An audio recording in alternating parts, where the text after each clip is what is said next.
Bonjour à tous et à toutes, bienvenue sur cette nouvelle vidéo. Pour une fois, je ne fais pas une vidéo de tirage, j'avais pas du tout prévu de faire cette vidéo d'ailleurs.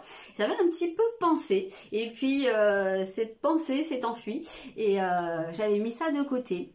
Et en fait, aujourd'hui, j'étais au téléphone avec une amie et je me suis dit que ça pouvait être important de parler de ce genre de choses. Alors, je voudrais parler un petit peu de la période qu'on vit actuellement. Rassurez-vous, je ne vais pas vous prédire des trucs ou vous dire on vit ça parce que si ou parce que là. J'ai aucune idée de vraiment pourquoi on vit ça. Je ne sais pas si c'est quelque chose qui devait arriver. Je ne sais pas si c'est bien, si c'est pas bien. J'ai pas les réponses, je suis pas en communication privilégiée avec les personnes en charge de ça ou avec les grands maîtres ou là-haut ce qui se passe, je n'en sais rien. Au fond de moi, j'ai quand même l'impression, si je peux donner un avis personnel, que c'est un passage qui au final pourrait quand même avoir des conséquences plutôt positives dans le sens où ça permet à énormément de gens de s'éveiller ou de se réveiller sur bien des plans.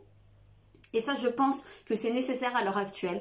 Il est nécessaire que notre société, qui me semble mourante, puisse en fait se réinventer. Et je pense que s'il n'y a pas d'événements difficiles ou d'événements qui quelque part nous y contraignent, dans la grande majorité, nous ne le ferons pas parce que il y a toujours un peu ce petit confort, cette peur aussi, cette peur du changement, ces résistances qui font qu'on reste un peu dans notre zone. Bien sûr, ça c'est mon avis personnel, mais j'ai l'impression que ça peut quand même aider. C'est pas le sujet de la vidéo, ça c'était une parenthèse. Ce que je veux dire, c'est qu'il y a énormément de gens qui, à l'heure actuelle, vivent très mal cette période, qui se sentent très angoissés, en colère, tristes. Des gens qui perdent beaucoup de choses.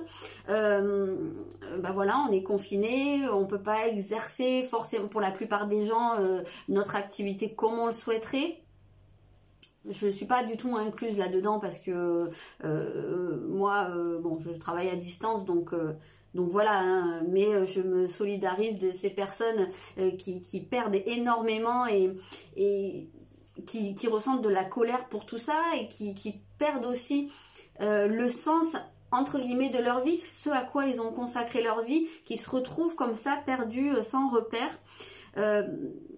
Et qui vivent de la colère parce qu'il y a beaucoup de décisions qui sont prises qui nous semblent injustes, incohérentes, voilà.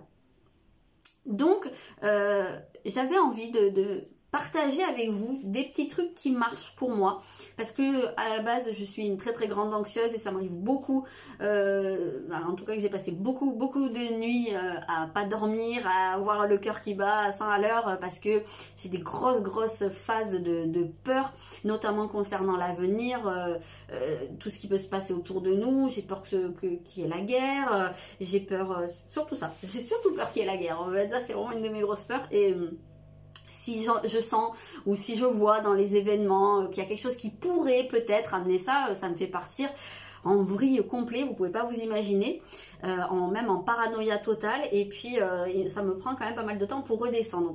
De ce fait, je ne regarde plus les informations à la télé, je lis plus les médias, voilà, qu'on trouve comme ça.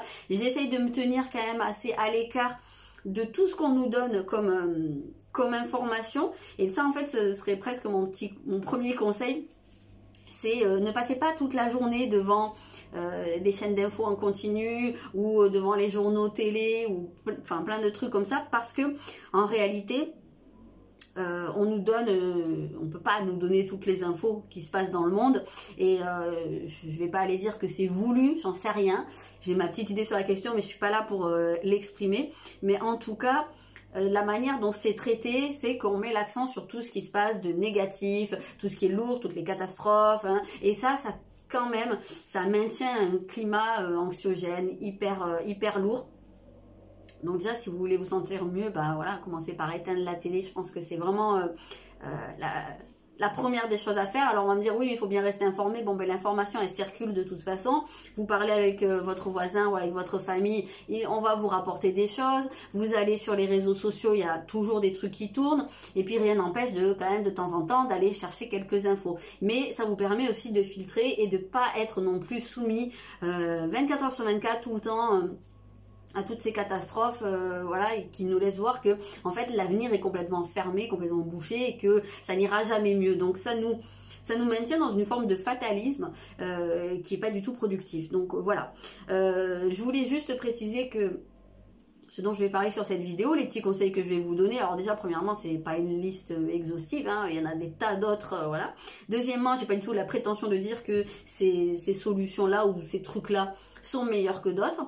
C'est juste que, en fait, c'est des choses que j'utilise pour moi, qui me font du bien personnellement et que voilà, j'ai testé leur efficacité, mais après libre à vous de pas être touché par ce genre de choses, de pas trouver que ça fonctionne, que ça soit pas en résonance avec vous ou d'en avoir rien à faire, hein, tout simplement. Voilà ce que je voulais dire. Donc la première des choses, couper la télé. Recommencer à vivre en fait tout simplement, c'est-à-dire peut-être essayer de voir aussi quel bon côté cette période peut amener et aussi, je me disais, quelles actions vous pouvez mettre en place. Des choses que vous repoussez peut-être depuis longtemps, ou que vous vous dites, bon, ben ça, je le fais pas parce que j'ai pas le temps, ou des changements que vous souhaiteriez mettre en place dans votre vie et qui seraient faisables à cette période-là.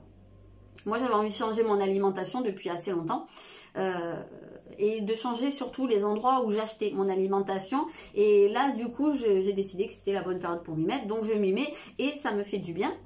La deuxième des choses, j'ai décidé de ne plus mettre ma fille à l'école et de lui faire l'école à la maison, ce qui est totalement légal, et depuis que j'ai pris cette décision et que j'ai commencé à faire ça, c'est que le début, hein, vous me direz.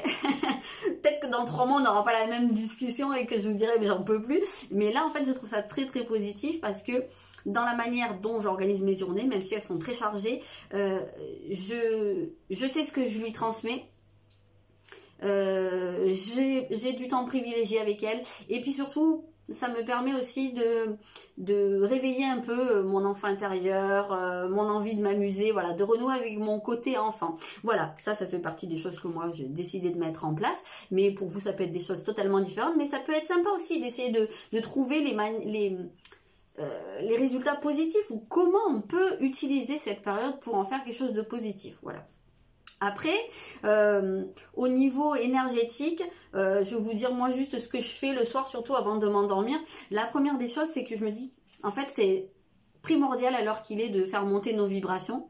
Donc, tout simplement, quand je me couche, je mets les mains sur mon cœur, je m'envoie de l'énergie et je me dis tout simplement que je fais monter mes vibrations et je m'applique à le ressentir ou à le visualiser. Et vous pouvez faire comme vous voulez.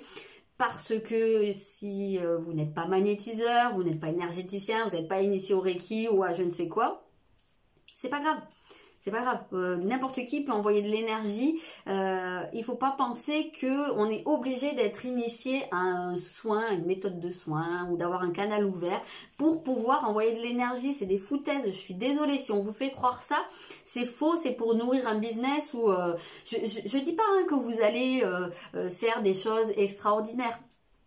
Mais de la même manière que tout le monde ne va pas être Céline Dion, Céline Dion ou n'importe qui d'autre, hein, tout le monde ne va pas devenir un grand chanteur ou un chanteur d'opéra sans prendre de cours, ça ne veut pas dire que vous n'êtes pas capable de chanter, vous avez des cordes vocales. Et bien là c'est pareil, du fluide on en a, la capacité à envoyer de l'énergie on en a, vous mettez les mains sur votre cœur, sur votre tête, où vous voulez, où vous le sentez, et vous émettez juste l'intention de vous donner de l'énergie et c'est tout.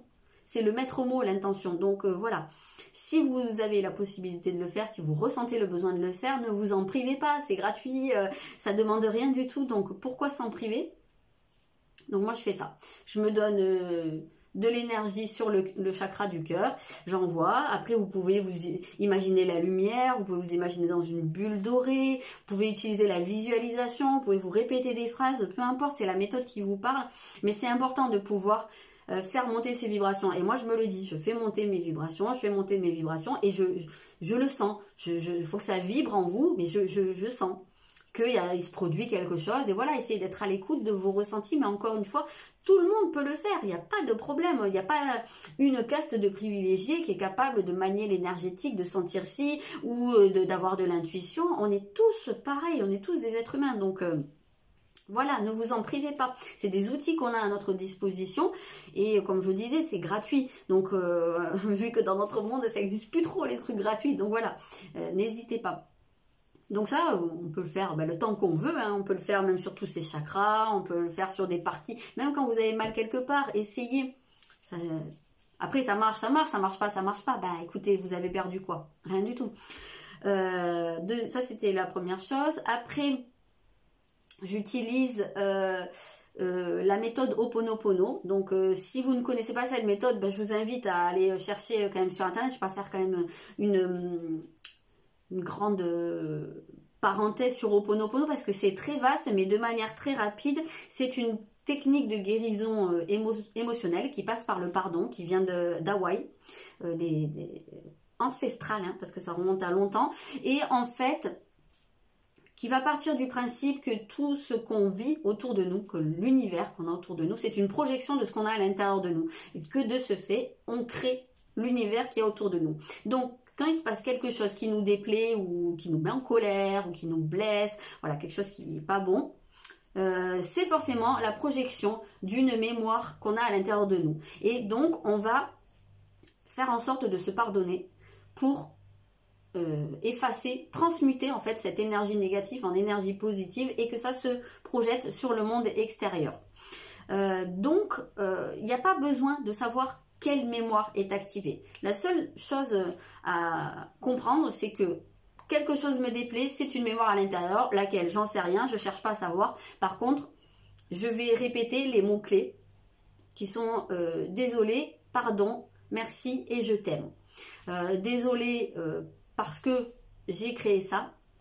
Non, désolé, attendez, comment c'est déjà oui, désolé parce que j'ai créé cette situation, que je suis à l'origine de cette situation. Pardon, je me pardonne de l'avoir fait. Merci à toi ou à cette situation parce que tu me montres que j'ai ça en moi. Et je t'aime parce que je m'aime. Voilà, parce que j'aime l'univers. Et en aimant l'univers, je m'aime. Et en m'aimant, j'aime l'univers. Voilà, en gros c'est ça. Donc, il suffit de répéter aussi ces mots. Mais c'est pareil, il ne faut pas les répéter comme ça, bêtement, en disant ouais, désolé, pardon, merci, je t'aime. Hein. Il faut y mettre un peu de sens. C'est toujours pareil, c'est de l'intention. Donc, quand vous dites ces mots, il faut que vous mettiez derrière le poids et que ça ait un sens au moment où vous le disiez. Et ça, vous pouvez le dire autant de fois que vous voulez, jusqu'à ce que vous ressentiez le besoin. Et puis, vous pouvez accompagner ça de visualisation. Moi, très régulièrement, j'imagine des taches noires, en fait, des salissures qui se gomment au fur et à mesure que je dis ça. Et à la fin, je demande à ce que l'univers prenne ses mémoires négatives et qu'il les transmute en énergie de lumière et d'amour. Et tout simplement, voilà. Et merci. J'ai résumé. Alors, peut-être que s'il y a des personnes qui connaissent la méthode Ho'oponopono, ils ne seront peut-être pas d'accord sur tout. Hein. Je vous ai donné ma version du truc, comment je le ressens, comment je le vis. Mais peut-être que tout le monde ne le vit pas pareil. Et puis, il n'y a pas de souci. C'est ok. Mais n'hésitez pas à me dire dans les commentaires si vous avez une autre façon de faire. Mais c'était de ça que je voulais vous parler. Et puis, un autre truc aussi, c'est par rapport à, vous savez, cette expérience où on fait cuire du riz. Et on va mettre dans 2 pots différents. Et puis, à un, tous les jours, on va lui dire des mots d'amour. Je t'aime, voilà, plein de choses gentilles. Et à l'autre, on va lui dire que des paroles de haine. Et t'es moche, et voilà, je te déteste. Hein. Et puis, au bout de quelques temps, celui à qui on a envoyé les pensées de haine va moisir. Tandis que l'autre, il demeure intact. Et comme il y a beaucoup d'eau, en fait, dans le riz cuit, ça nous montre que notre pensée influe sur la structure de l'eau. Je sais qu'il y avait eu des recherches qui avaient été faites par un scientifique japonais dont j'ai oublié le nom, mais qui avait montré, preuve par les images à l'appui, que quand on envoie des pensées d'amour à une goutte d'eau, eh ben, sa structure moléculaire prend une certaine forme, et par contre quand on envoie des trucs de haine, eh ben, ça se structurait de manière différente. Donc du fait qu'on soit composé à 70% d'eau, il me semble, je crois, enfin beaucoup d'eau, cette capacité de la pensée à influer sur la structure de l'eau est extrêmement importante pour nous. Donc on a tout intérêt à s'envoyer de l'amour, à vraiment ressentir de l'amour pour soi. Donc tous les soirs je m'applique à me dire que je m'aime, que je suis belle, que je suis merveilleuse, voilà, pendant, je sais pas, quelques minutes, mais il n'y a pas besoin non plus d'y passer la soirée. Mais c'est pareil, encore une fois, c'est pas des paroles qu'on dit en l'air, c'est pas, on dit pas ouais je m'aime, ouais bon qu'est-ce que je vais manger demain, voilà, c'est faut que ça vibre encore une fois à l'intérieur de vous, il faut que vous le ressentiez. Alors au début, peut-être que ça va vous paraître forcé, mais essayez vraiment de tenir ça, quoi, je sais pas comment vous le dire, de le faire vibrer à l'intérieur de vous, de le ressentir, de vous dire oui je m'aime, mais c'est vrai, mais c'est vrai, je suis formidable. Et ça fait énormément de bien de se dire ça. Donc tout ça en fait, ça, personnellement ça m'aide à aller bien, à rester positive. J'espère que ça peut vous aider, hein. Je sais pas, comme je vous disais, ça sera peut-être pas les mêmes choses pour vous tous, mais pourquoi pas, si ça peut aider quelqu'un, ben allons-y. Et la dernière des choses dont je voulais vous parler, ça c'est un truc que j'utilise depuis assez longtemps quand même, c'est un décagone. Alors, un décagone, hein, c'est une figure à 10 côtés, voilà, et ça a la capacité de condenser l'énergie et de l'envoyer. Ici je vous en parle en tant que pour une utilisation pour soi-même. Comment ça fonctionne? Alors la première des choses, c'est que vous décidez ce que vous allez mettre dessus. Donc vous pouvez mettre un mot, amour, paix, abondance, guérison. Vous pouvez écrire ce sur quoi vous voulez avancer. Par exemple, je travaille sur mes dépendances, ou même mettre dépendance, mes dépendances. Ce que vous voulez. Vous pouvez utiliser, à un moment donné je faisais pas mal les séquences numériques de Grabovoi, ça je vous laisse aller chercher sur internet parce que ce serait un petit peu trop long à expliquer, mais c'est un truc très très utile. Je vous mettrai en lien, je vous mettrai le nom hein, dans la barre d'infos, Grabovoi, c'est très très intéressant, ça fonctionne vraiment pas mal du tout. Vous pouvez utiliser des images. Moi ce que je fais le plus souvent, je vais vous montrer, j'utilise l'oracle d'Isis. Je m'en sers très très peu en réalité pour mes guidances de cet oracle que je trouve extrêmement puissant au niveau de tout ce qui est spirituel, guérison, etc. Par contre oui, je m'en sers beaucoup pour mon travail personnel. Au niveau énergétique, je trouve qu'il a une vibration ce jeu qui est extraordinaire. Et donc ce que je fais, soit si je sais sur quoi je veux travailler, par exemple, est-ce que je veux travailler sur mon masculin, divin, bam, qu'est-ce que je prends? Je prends cette carte. Si je veux travailler sur en terminer avec quelque chose, clôturer une page, je vais prendre les funérailles. Je peux prendre l'abondance aussi si je veux travailler sur mon abondance. Ou sinon, la plupart du temps, je bats mon jeu et vraiment je lui demande de me donner la carte qui sera la plus adéquate en fonction de la situation de ce que je vis et de ce que j'ai à travailler à l'heure actuelle. Donc celle qui me fera le plus de bien. Et j'en prends une. Et qu'est-ce qu'il me faut? La mer de vie. Ok, peut-être que je vais mettre celle-là alors tout à l'heure. Donc comment on fait? Vous pourrez prendre un tarot, vous pouvez prendre ce que vous voulez. Vraiment ce qui vous parle, ce qui est vraiment aussi en relation avec vous. Donc je prends mon décagone, je prends ma boussole. Il faut qu'une des faces, là, un des côtés, hein, soit orientée au nord. Donc... alors là, la flèche du nord, elle est par rapport à un des angles, mais ça c'est quand on veut émettre pour quelqu'un. Donc là c'est différent, on le fait pour nous-mêmes, donc on va prendre une de ces côtés, je mets ma boussole dessus et je vais l'orienter au nord. Bon ben là je ne sais pas, ça doit être à peu près par là, hein, le nord pour moi. Voilà, bon bref, je le pose sur une table et je l'oriente au nord. Donc ensuite qu'est-ce que je fais? Je mets ma carte. Et je vais prendre une photo de moi, peu importe de quand elle date. La mienne elle date de 2004, ça fonctionne très bien. Je la mets dessus et j'y touche plus pendant 12 heures. Voilà, c'est tout. Et ça travaille, Alors ça peut être intéressant au moment où vous posez la carte d'avoir à nouveau cette intention de dire ben voilà, je demande à mon être supérieur, je demande à l'univers, je demande à mes guides, à qui vous voulez, de faire que cette carte ou ce papier ou ce mot pénètre à l'intérieur de moi, ou m'aide à travailler sur moi, ou m'aide à guérir, comme vous voulez. Ça c'est personnel, il n'y a pas de phrase, il n'y a pas de prière type qu'on doit recracher mot pour mot. Tout ça c'est personnel, c'est vous face à vous-même. Ben voilà ce que je voulais vous dire. Donc j'espère que tout ça, ça pourra vous aider. Et puis n'hésitez pas à me dire si vous avez d'autres petits trucs qui vous aident au cours de cette période. Et bien tant mieux, c'est bien si on peut être aussi dans l'échange. Je voulais aussi vous dire un autre truc. J'envisage, mais je ne sais pas si je vais trouver le temps. Mais je vais essayer de peut-être mettre en place par moment soit une petite méditation, soit un soin énergétique de temps en temps pour travailler sur un chakra ou sur... je sais pas, dites-moi si ça peut vous intéresser. Je le ferai comme ça hein, en vidéo, plutôt en direct, gratuitement bien entendu. Hein, mais je sais pas, si vous avez des idées, s'il y a des choses qui vous intéressent, n'hésitez pas à me dire. Voilà, ben, en tout cas, je vous envoie plein de bonnes énergies, plein de lumière pour vous au cours de cette période. Et surtout, restez positif, travaillez sur vous, faites la paix à l'intérieur de vous. C'est la meilleure des manières de pouvoir voir le changement à l'extérieur.